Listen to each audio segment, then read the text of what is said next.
Hello my dear friends, তোমরা সবাই কেমন আছো? আমি তো অনেক ভালো আছি। তো আমি তো আজকে বসে গেলাম ফুচকা নিয়ে। দেখো, সো ফুচকা খেতে অনেক ইচ্ছা করতেছিল, এই জন্য দেখো আমি ফুচকার ডোটা রেডি করলাম, মানে ফুচকা যে ডালটা দিয়ে খাবো। আর এই যে ফুচকা, আর এটা হচ্ছে তেঁতুলের টক। এটা আমি চিনি, তেঁতুলের টক এবং লবণ দিয়ে করেছি। আর আমার সাথে আছে আমার ছেলে, এই যে দেখো সাথে রয়েছে, কোলে নিচ্ছি ছোট বাবু। ও ও দেখবে আজকে আমি কেমন করে ফুচকা খাই। সো অনেক দিন ধরে ব্লগ করা হয় না, তো ভাবতেছি যে ফুচকা খাচ্ছি, এর উপরে একটা ব্লগ করেই ফেলি। সো যেই বলা সেই কাজ, তো বসে গেলাম ব্লগ করা নিয়ে।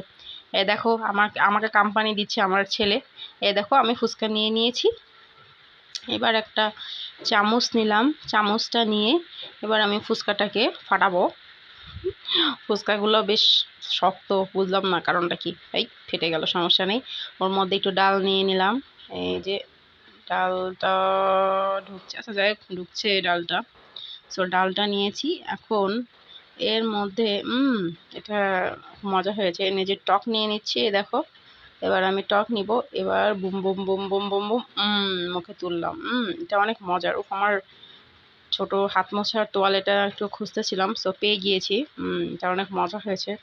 আসলে নিজের হাতের জিনিস হাজার খারাপ হোক ভালো হোক, নিজের হাতের বলে কথা, সেটা টেস্টের অন্যরকম। আমার ছেলেকে আমি একটা ফুচকা দিলাম, সে ফুচকা খাচ্ছে। বলো, বাবুকে বলতেছি বলো হাই। সো আমার ছেলে হাই বলছে তোমাদেরকে। তো এই দেখো আর একটা ফুচকা নিলাম, ফুচকাটাকে আবার ফাটাচ্ছি।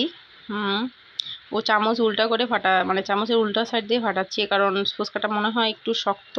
কেন বুঝলাম না, আমি তো ভেজেছি ডুবো তেলে। আচ্ছা যাই হোক। সো আবার আমি ডালের মিশ্রণটা নিয়ে নিচ্ছি, মানে চটপটির ডাল। সো চটপটির ডাল এবং আলু দিয়ে মিক্সটা আমি করেছি। এটা আমি তো এই রেসিপি তোমাদেরকে আমি পরে জানিয়ে দিব, মানে পরে করে দিব, বলে দিব যে কিভাবে ফুচকার ডালের করতে হয়। সো যাই হোক আর কি। সো আবার একটু টক নিয়ে নিচ্ছি। দেখো টক নিলাম। টক নেওয়ার পর এটাকে আবার নিয়ে মুখে দিয়ে দিলাম। Wow, ready, it's awesome. খেতে বেশ মজা লাগছে।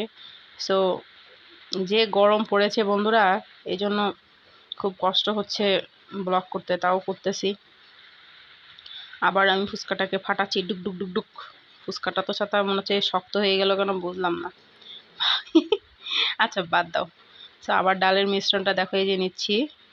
নেওয়ার পরে আবার, তবে যতই বড় না কেন, ফুচকার মতো মজার খাবার কিন্তু আমার মনে হয় পৃথিবীতে খুব কমই আছে। কারণ আর মেয়েদের বিশেষ করে, ছেলেদেরও পছন্দ, মেয়েদের ছেলেদের সবারই ফুচকা অনেক পছন্দ। সো আমার তো ফুচকা অনেক ফেভারিট। চটপটিও যখনই মন চায়, দেখো না প্রায় প্রায় বাইরে যাই, চটপটি ফুচকা আমার লাইফে চলতেই থাকে। ভাত না খেয়ে থাকি, বা ভাত খাওয়া হোক বা না হোক, কিন্তু ফুচকা আমার চাই।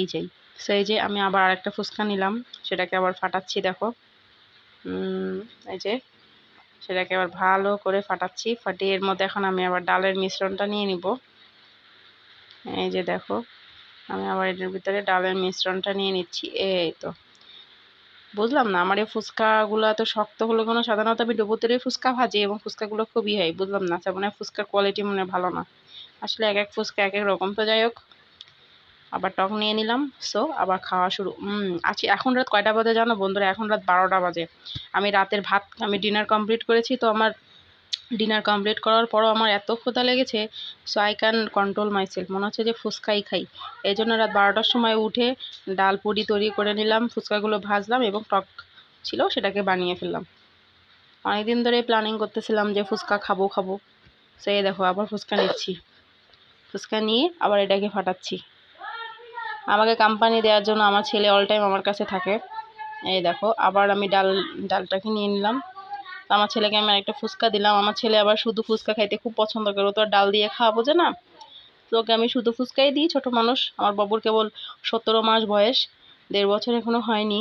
সো বাবু ওই 10-12টা দাঁত হয়েছে, সেই দাঁত দিয়ে ভেঙে ভেঙে আস্তে আস্তে করে ফুটফুট করে ইঁদুর যেভাবে ফুচকা খাবে, ঠিক সেইভাবে ইঁদুরের মতো করেই খাবে। সো আমি নিয়ে নিলাম। আমি খাবো কি বন্ধুরা, দেখো আমি এত পরিমাণ, আমার ফ্যান চলতেছে 2টা, তারপর দেখো কি পরিমাণ ঘামতেছি। এই বৃষ্টি হচ্ছে, গরম, তার মধ্যেও হচ্ছে গিয়ে প্রচুর পরিমাণে গরম লাগে। সো ঠিক আছে, আজকে এই পর্যন্তই।